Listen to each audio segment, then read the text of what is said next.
thank you for being here today. If you weren't here last time, my name is Paul Navarre. Um, you can reach me at that email address. I've had a number of people send me comments and things like that, and I appreciate that greatly. If you have any comments or questions or critiques or anything like that, feel free to send it to me at that address. Um, if you missed last time, or if you're going to miss in the future, you can catch any of the oh, let me just start here. So this is a 4-week session. Today's the 7th, so we have 2 more after this, the next 2 following Sundays, same Zoom channel, same everything. If you do miss, or if you missed last week, or if you'll miss in the future, they are put up on our website. So you can go to standrewlutheran.com, click on education in the menu, and then adult education, and those videos are posted generally the same day or the next day. So, or if you miss something, you want to go back to it, they're there. So today, I wanted to start by taking a cathedral that had some features that I wanted to kind of talk about in a general way, and just use that as a reference point. And I was looking around at various cathedrals. I wanted one that I was somewhat familiar with and that, you know, had certain things about it. And I kept coming back to Trier. So I am not being sponsored by the Trier Tourism Board or anything like that. I have been plied with some very good Mosel wine by the mayor of Trier once, but regardless, this is a really wonderful cathedral. This is the Trier Cathedral. And so I'm just going to use that as an example for a few points I want to make. This building is 5 blocks away from the Trier Basilica that we looked at last time. It's pretty remarkable that there is that much history and really impressive buildings in such a small area. The story goes that this was built by it was commissioned by Constantine the Great in 328. Now, what you see here is not really anything directly connected to that, but at least on the spot, they would have started building that in 328, which is just 20 years after the Basilica that we looked at before. Wikipedia calls it the grandest ensemble of ecclesiastical structures in the West outside of Rome. I don't know exactly how they're measuring that or whatever, but it is huge. And so remember, this is a cathedral, so that means that it's the administrative center of a region. And so it's not just the place to worship, but there's also administrative buildings and chapels and all kinds of stuff on the grounds of this. And it's really huge, lots of buildings that were built at various times. And just the worship building itself is extremely large. Whatever was here that was existing was destroyed by the Franks, so pretty much wiped out. Then they rebuilt something, and then it was destroyed again by the Vikings in 882. So most of what we see, virtually all of what we see, was rebuilt after that time, much of it in the early 11th century. Let me see, I just wanted to go back there. So, you know, one of the things that makes this building interesting is that it has so many different architectural styles, both inside and outside, which is really, really common of cathedrals. You know, they are not just, they're not a museum, they are a functional building. And so needs change. And when you hire an architect to make an addition, they tend to make it using the technology of the day and the styles of the day. And so what we wound up here with is Gothic vaults, Renaissance sculptures, Baroque chapels, Romanesque towers. It's a real mishmash of stuff. And so all those terms that I've just thrown out, we're going to talk about those in a little bit, all of those different architectural terms. So you might be kind of wondering, well, you know, if they have these 2 magnificent churches in this one little city, it must be a pretty big sized town, but it's not. And this is one of the things that I find kind of interesting about where cathedrals are located in Europe. Um, Population doesn't grow linearly for every city, depending on, lots of historical events. There's a lot of data here, but just to highlight a few things, there were 80,000 people in the year 300. So in Roman times, there were 80,000 people. It doesn't go that far on this particular page, but currently the population is about 110,000 people. So the population today isn't massively different than it was in the 4th century. This particular area is fairly close to France, so it's been a very frequent war zone. It's actually been part of France at various times. So wars have had an impact on population. Other cities have grown in prominence due to trade and other things. So there's lots of reasons why this hasn't kind of grown into a big metropolis. But it's important to note that this was a really important place for many of the years of its existence. Just to kind of give you an idea, in the year 1387, so if you look, you got 1363, 10,000 people in Trier, which doesn't sound like all that much, but Frankfurt had 9,600. So in that year, Trier was a bigger place than Frankfurt. If we go to 1520, so 1542 is close here, it dropped a little bit, but still 8,500 people. Frankfurt had 10,000 people. So as late as the 1500s, they were pretty much equivalent cities. So it's not that surprising that there would be a large cathedral in a place like Trier, because it was a much more relatively important town. There's lots of other places like that in Germany where the same thing happened, and in other cities in Europe. The Diet of Worms, from Luther, Worms is a place, and it's a similar kind of thing where it has this incredibly majestic cathedral. It was a very, very important town or city, and it just never grew like a lot of other places surrounding it. But it's still very worth a visit because of its cathedral. So 1895, Frankfurt was already up to 229,000. If you look in the 1800s, we're looking at 26,000. So that's when it really started to make a huge difference. The 19th century in there, then Trier became a very small city in relationship to the larger cities of Germany. Oh, there are a couple questions in chat. Oh, thank you. I don't know why those aren't popping up for me. I guess I need to not have it in full view. Let's go there. Thank you for that. Now, if I can just pull them up. I'm sorry.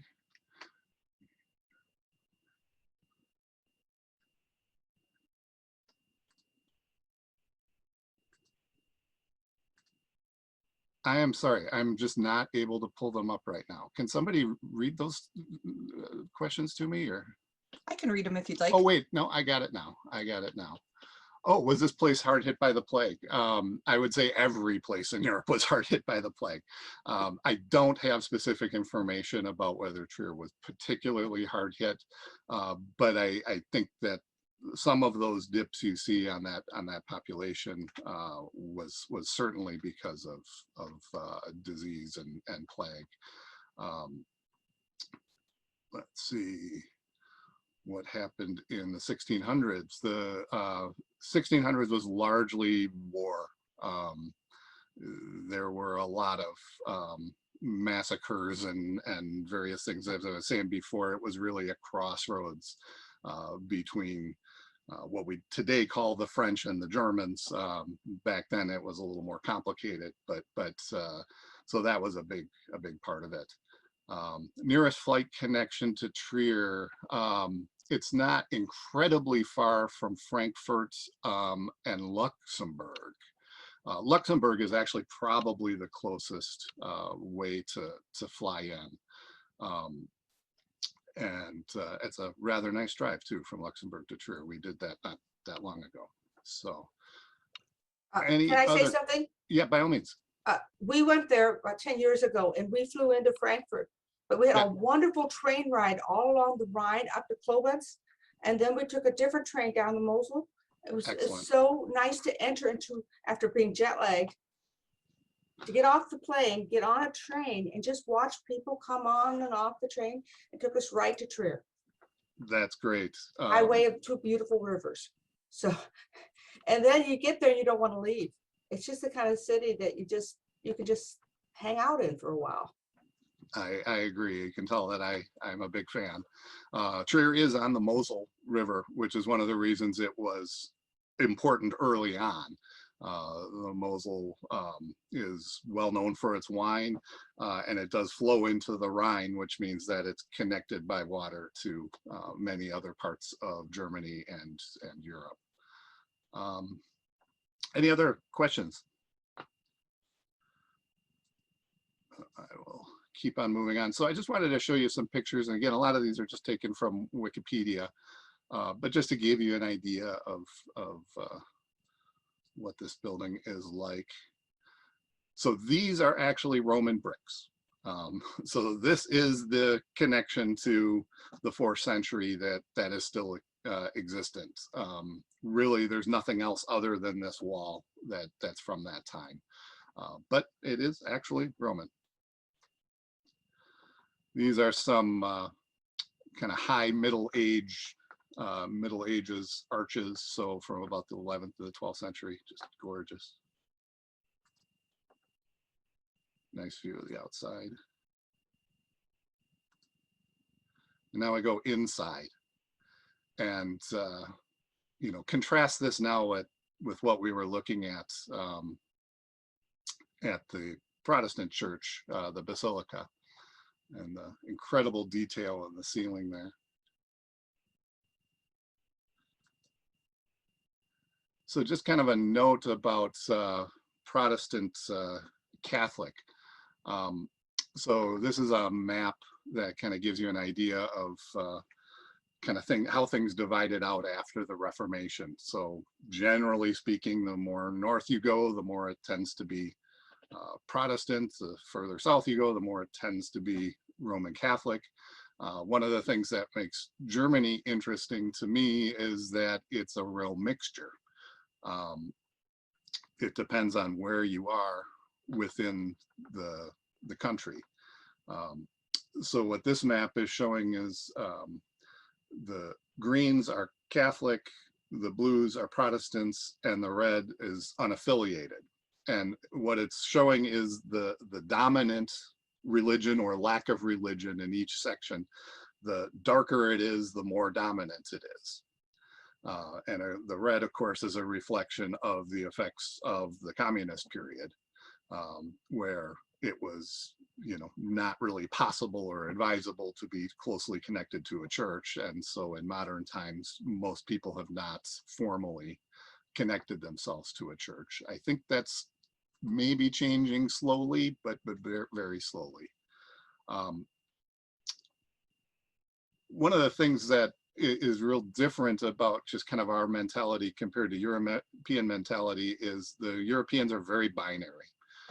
They think very much in terms of Catholic or Protestant. If you asked one of us, what religion are you, you'd probably say Lutheran, or you might say ELCA Lutheran, or you might even say progressive ELCA Lutheran. We tend to divide things really in a small way. The Europeans generally don't do that. There was a idea that, you know, everybody kind of agreed to after all of the wars after the Reformation, that the ruler would get to pick the religion. And we see the effects of that today. So if you overlaid this map with what religion the rulers were after the Reformation, it would kind of match up, obviously not with the eastern part of Germany, but the rulers who chose Protestantism were generally in the bluer areas, and the ones who chose Catholicism were generally in the green areas. The Luxembourg is that little country just to the left of Germany. And you can see how that area, and that's real near Trier, that Luxembourg is close there. So the areas that are bordering that are fairly dark green. So that's very much a Catholic area.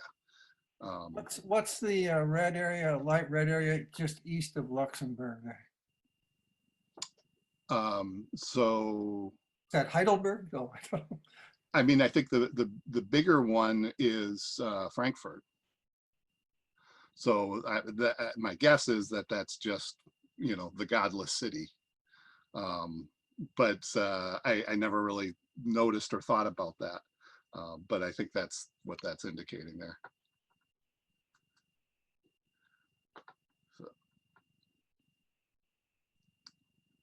So let's see here.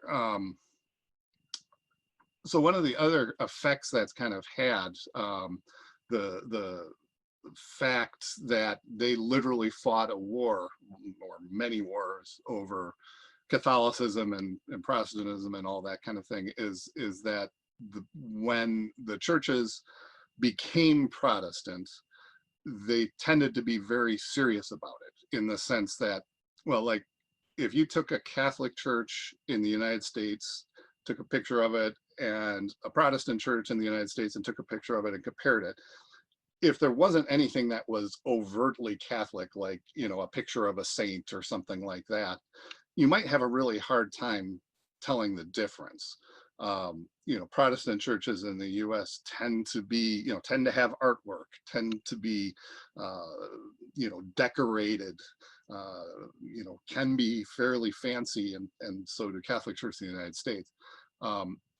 But in Europe, you know, part of what Luther was rebelling against was the over expenditure and the fluff of Catholicism, all of the fanciness, all the, you know, millions and millions of whatever their currency was spent on all of these decorations, because they didn't serve, you know, the religion. And so, you know, when you go back and look at, again, the Protestant church, they tend to be a lot more plain. This might be a little extreme. This is, again, the biggest basilica we looked at before. This might be a little extreme just because they're also trying to kind of preserve the Roman feel a little bit. But as a general rule, Protestant churches in Europe are not nearly as decorated as Catholic churches. That doesn't mean they're less interesting, but if you're really kind of looking for the bling, you know, the gold and the art and the things, you'll find it much more in Catholic churches. So going back to the cathedral, here's a little chapel off to the corner with gold gates. You know, this is where you start to get overwhelmed when you go into a place like this. If you took, you know, just a portion of that gate and put it in the Portland Art Museum and put it in a case or whatever, it would have pride of place, you know. It would be one of the most magnificent things in their collection. And this is just a little detail on a side chapel, you know, and thousands of people walk by that every day and, you know, barely give it a glance at this point. There's the organ. Altars. So these cathedrals, you know, they have it set up so that they can have services there, and the focus is on a big main altar, you know, like our churches. But they also have these little nooks where you can go and, you know, say a prayer or just be alone. And they often have little altars in these little corners or in little chapels or whatnot. And I just wanted to show you some of the altars that are in this one building. This altar is from 1531. This one is from 1623, 1711, and 1756. Each one of these altars is a masterpiece. And again, you know, you just get overwhelmed when you go in there, because everywhere you look, there is something else that is incredible. And of course, any upstanding cathedral of the Middle Age period has relics. This is ostensibly the holy tunic of Jesus Christ. So he was said to have worn this shortly before his crucifixion. This is the skull of St. Helen, the mother of Constantine.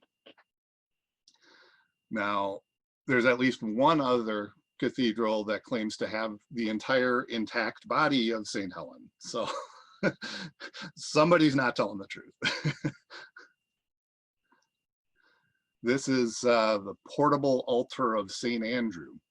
And so this is a 10th century kind of box created in Trier. It's probably the prized possession of the cathedral, just in terms of, you know, one of a kind artwork items. Looks like a Nike shoe. Yeah, I'm not 100% sure I know why that's on there, but oh, I know why. So in this box should be the sandal of St. Andrew. So shout out to our homie there. The cup of St. Helena is also there, shackles from the chain of St. Peter, some of St. Peter's beard hair, and a nail of the Holy Cross. All would have been kept in that box. Luther got upset a little bit about all the kind of craziness stuff of it. Exactly. This was very much one of the main things that set him off. And one of the reasons they have such a nice box is these things would go on the road. So not everybody could get to Trier to see these things. So they would actually take them on tours. And for the low price of a week's wages, you could view, you know, the nail from the Holy Cross. And they would, you know, go to various towns and cities around Germany as a fundraising thing. I wonder if anybody Go ahead. I wonder if anybody has ever opened it up to see if there's really anything in there. Oh yeah. Well, this is the nail that would have been kept there at the time. So they definitely have stuff in, you know, there is stuff there. You know, they don't often, one of the things is some of these pictures you may not see if you go to Trier because they don't always have it on display. Some of it is because it's fragile.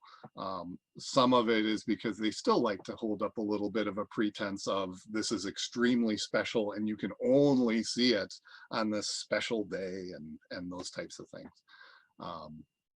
But yeah, that's the nail, and you can see it has its own carrying case.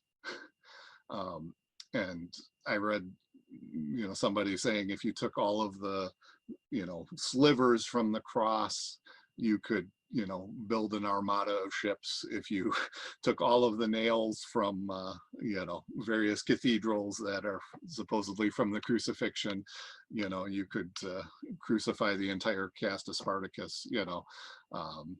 It's just ridiculous how many there are. But, you know, if you just look at it from the artwork and from the historical perspective, it's really interesting. And so, as I was saying before, it's not just the kind of sanctuary area. There are, you know, all these outer buildings and what have you. And you need a way to walk from one building to the other without getting wet in the rain. So you have these incredible hallways. You know, view out of the window into the courtyard. Oh yeah, I'm just seeing in the chat, yeah, other relics were the milk from the Virgin Mary and feathers from Gabriel's wings. I don't know exactly who claims to those, but you know, lots of stuff out there. If you look, almost every cathedral will have some relics of some sort. And sometimes, like I say, they're not on display, or sometimes you have to pay a little admission to go into a separate room where they're stored. And anytime a cathedral has that and I see that, I always pay the admission because I think it's always interesting. So I want to, well, I'll stop there and just ask if there's any questions so far.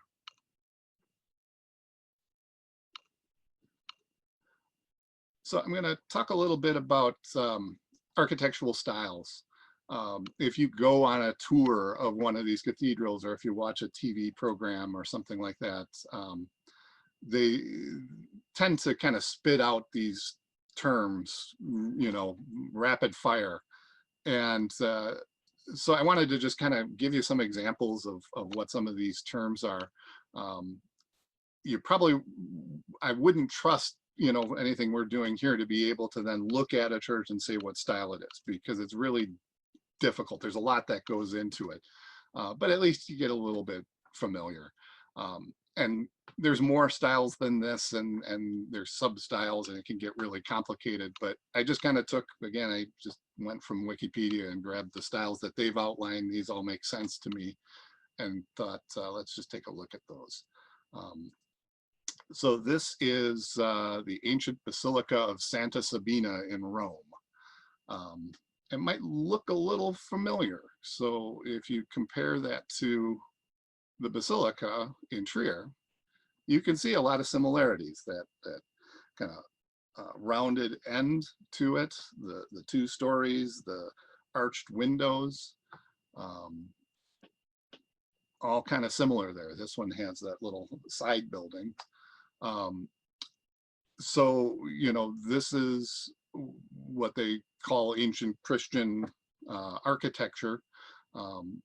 They don't call the Basilica in Trier ancient Christian architecture because it wasn't built to be a church. But for my money, they're pretty much the same thing.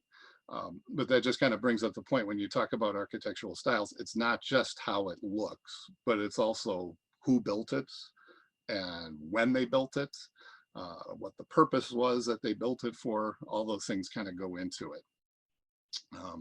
If you look inside, that's the same building. Now you start seeing a whole bunch of different things that, you know, I'm sure it didn't look like this when it was originally built. But again, it's from a general form standpoint, it has a lot in common with the Basilica. This is Paul. Yeah. This is Jim. If my memory serves me correctly, carved on the door of Saint Sabina is the earliest image of a cross or crucifixion. Is that right? I do not know that, but it wouldn't surprise me. This is from about 425. Right. So this isn't quite as old as Trier, but again, Trier wasn't used as a church. And almost all of the buildings around Europe from this time period were destroyed.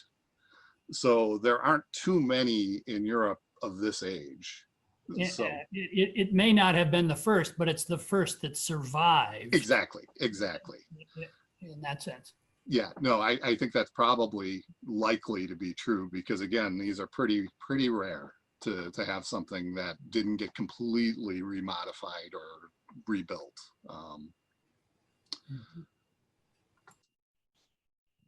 So, and these are vaguely in chronological order, but again, there's some give and take there. So Byzantine, this is the Basilica of San Marco in Venice. Byzantine, of course, comes from Byzantium, which was the eastern part of the Holy Roman Empire. The main city was Constantinople, which is now Istanbul. So it's the architecture of that place, but that architecture was not just limited to that area of what's now Turkey.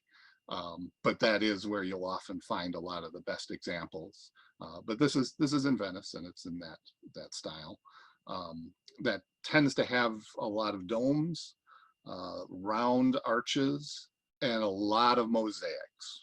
Those are kind of some of the main things that distinguishes Byzantine architecture. You can see some of the mosaics. Those are all mosaics on the walls and the ceilings there. This is, I'm sorry, that's not, this is not Venice. This is a different place. This is the Basilica of San Vitale in Ravenna in Italy. Romanesque. So this is one you'll see a lot in Germany, especially, but this is Pisa. This is considered Romanesque. The Pisa Cathedral. If you look behind it, you can see the Leaning Tower of Pisa. The Leaning Tower of Pisa is actually the bell tower of the Pisa Cathedral. So for whatever reason, they built a bell tower that is a separate structure.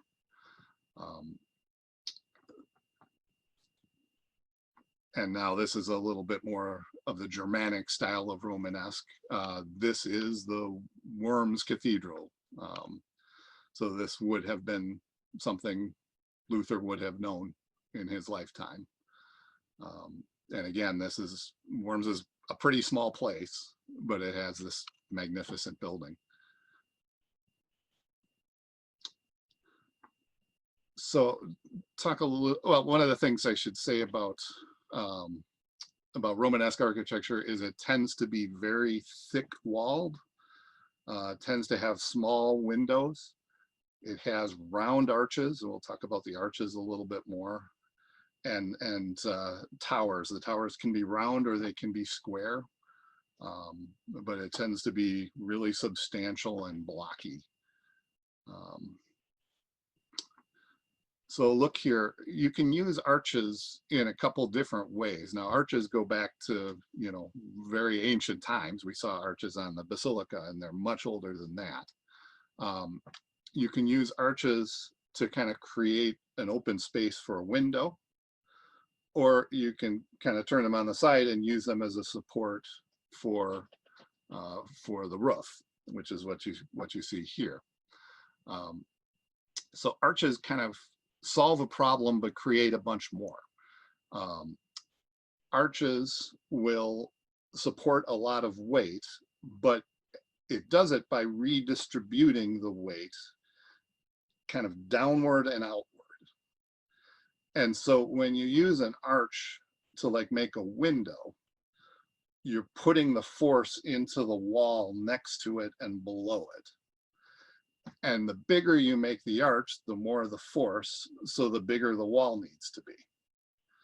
And so that's why these Romanesque churches tend to be so bulky, is in order to support the arches that hold up the roof, and in order to support the windows that they have, they needed to make really thick walls to deal with those forces that are going out. And so, you know, these types of churches with these arches tend to be rather narrow, because, you know, it kind of works exponentially. The larger you make the span of the arch, the more the forces multiply. The thicker you need to make things, the heavier the roof is. The thicker you need to make things, the heavier the roof is. It goes on and on and on. And at some point, you just kind of run into a point where you can't do it anymore. So that's why you get these kind of narrow naves here. A dome is also really a type of arch. If you picture an arch and just kind of keep rotating it, it's like an infinite arch. And so you have some of the same issues in terms of stresses and support with a dome. So if you put up a round dome, you need to have thick walls to be able to support the forces. Paul? Yeah. Were these things really dark inside back when they were built? Yeah, and a lot of them still are. They have added artificial lighting to a lot of them that are, you know, being used frequently as a church. But even with artificial lighting, they tend to be dark. And, you know, the reason is because they don't have very big windows. They may have a lot of them, but they tend to be very small. Again, for the reasons that we talked about, using the arch and then, you know, that kind of construction, you needed to have very thick walls. And the larger you made the window, the larger the walls, problem. So they would make lots of small windows that wouldn't require as enormous of walls as if they had made larger ones. They So used yeah, lots of candles in, I guess, huh? exactly. Yeah, the candle was a freaking, but also just, you know, even today you go into a lot of these churches in Europe and they tend to be dark. They tend to be cold because nobody can afford to heat them. Yeah, and they weren't built with heating in most cases. Although the Basilica in Trier actually had underfloor heating, but those were those wacky Romans. The later versions didn't tend to have that. And you can still see that today. I've gone to many Christmas services in Europe wearing a full winter jacket in the building. That's just how it is. So let's see. So I will move to Gothic here. So now we start getting into more of the kind of tall spires and those types of things.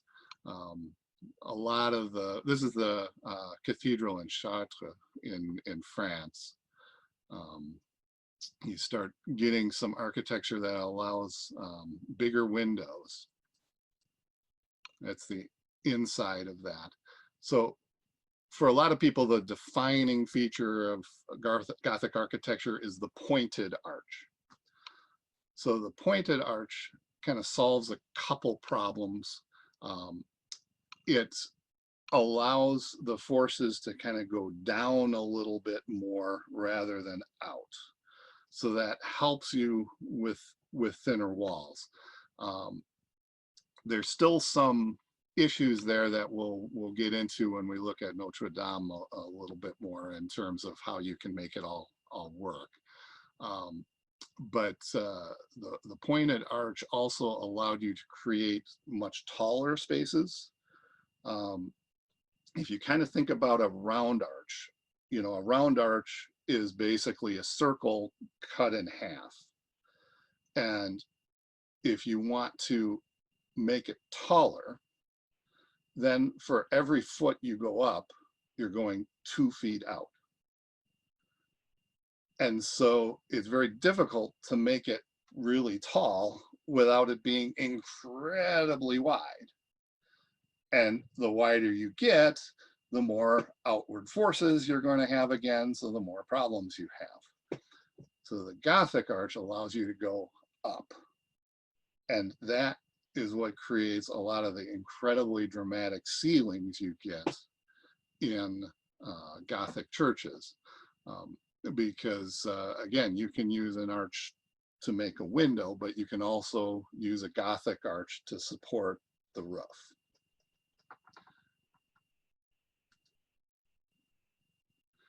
So yeah, there's a note about flying buttresses. We'll get to flying buttresses when we talk about Notre Dame. But flying buttresses are one of the ways that you can support some of those forces, both with Gothic arches and with round arches. But it really came into fruition with the big Gothic style churches. So there's the inside of Chartres. So Renaissance. So this is St. Peter's Basilica, Vatican City. This is the big one. That's the front, and a lot of times we see pictures of the dome, but this is an angle where the dome is in the background, and you're seeing the front entrance, or not the front entrance, but an entrance, and the inside. It's just amazing. So you tend to, with Renaissance architecture, to get kind of square windows, symmetrical appearance of things. So you can see there's the 3 windows with the 2 smaller and the one in the middle, that kind of feeling of unity there. Very often it tries to give you this sense of a progression to the center. That's part of the style. They kind of throw back to Roman and Greek columns. That's very common. A lot of domes. Domes are a big part of Renaissance architecture.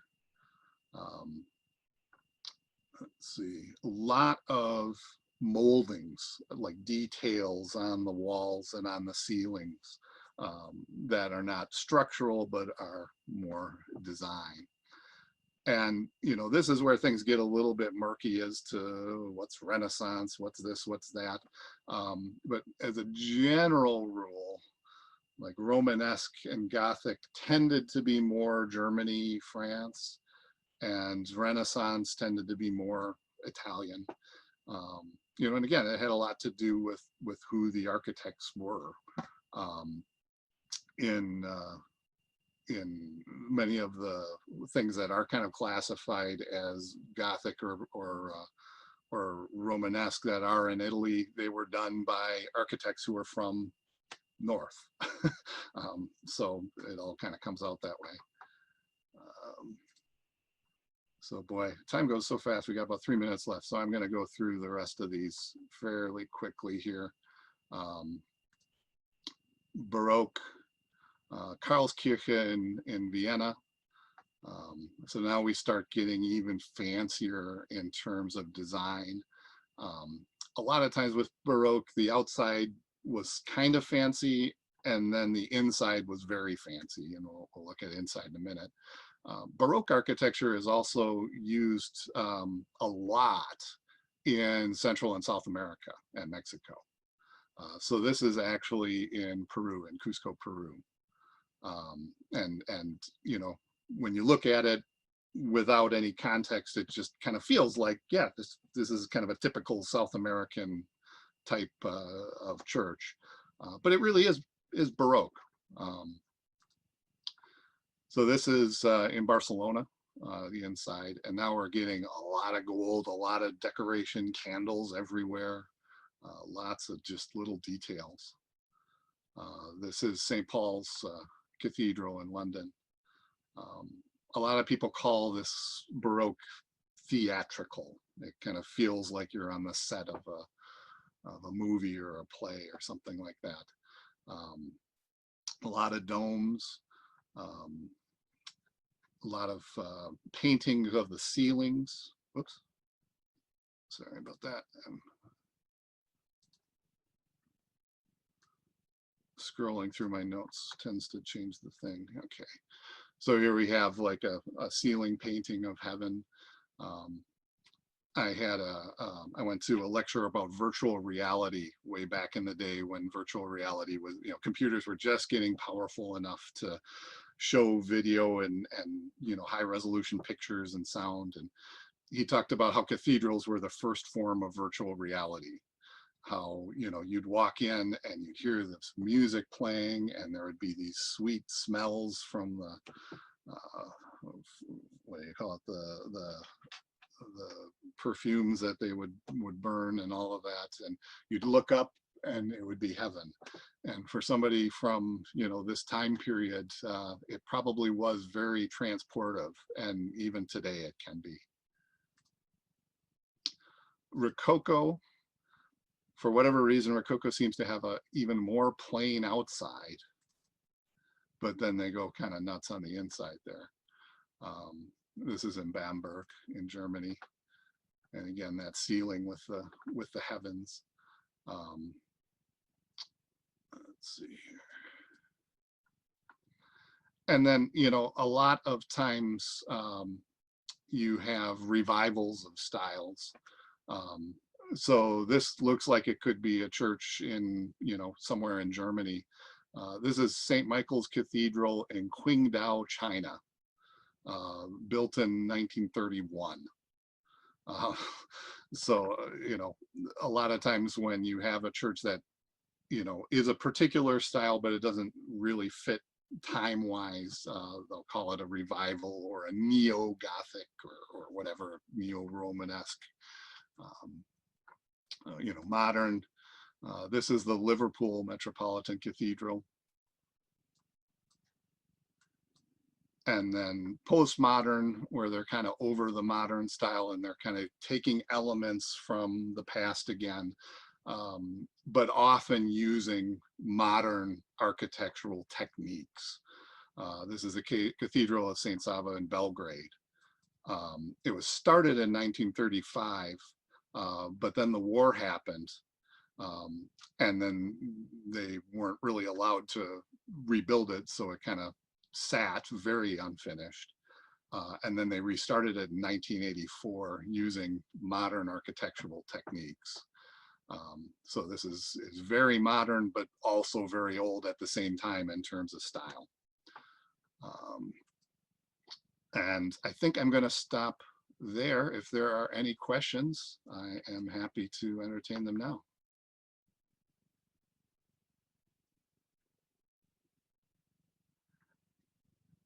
Okay, barring any questions, thank you.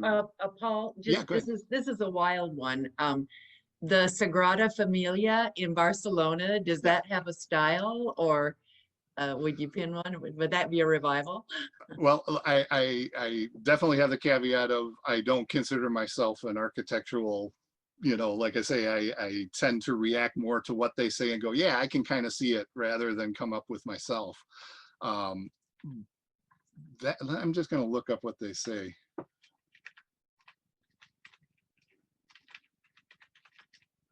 I kind of feel like it's its own style, because it really is a pretty remarkable place. And it's still largely unfinished, so they're still very much working on it.